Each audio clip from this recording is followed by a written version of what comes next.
Alright, so let's look at 15a. Let P of n represent the proposition. P of 1, is it true? Well, when we put 1 in, you see that we would only get 1 on 1 squared. So we'd get 1 on the left. On the right, we'd get 2 minus 1 on 1. So that's 2 minus 1 is 1. So we'd actually get the equality there. So it's true for P of 1. P of k we're going to assume is true for some integer k. So what would we be assuming? That, here's P of k, that when we add all the way up to 1 plus k squared, 1 on k squared, sorry, that'll be less than 2 minus 1 on k. What are we trying to prove? So we're required to prove P of k plus 1, which is all of that plus 1 more k plus 1 all squared. And we want to prove that's less than 2 minus 1 on k plus 1.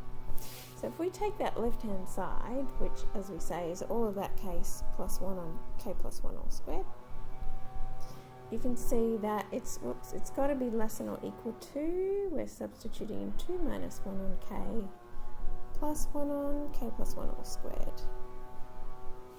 Alright, and that, so if I think about what I'm after, I've got the 2 minus, and then I'm after 1 on k plus 1. So if I have a look here and try and make a common denominator, I'm not going to get a k plus 1 on top to cancel the k plus 1 on the bottom, or the k. But I do know that 1 on k plus 1 all squared is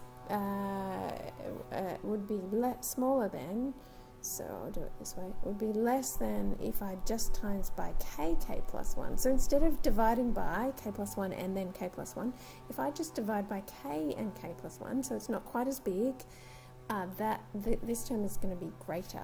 So I can say the term above is less than, and I can sub in instead this k plus 1. So this is just algebraically easier to show, because now if I put a common denominator of k plus 1, so this term is 1, and then this term is minus, and I have to times it by a k plus 1 to have a common denominator. So you can see there I'm going to get 1 minus k minus 1, so just a k on top.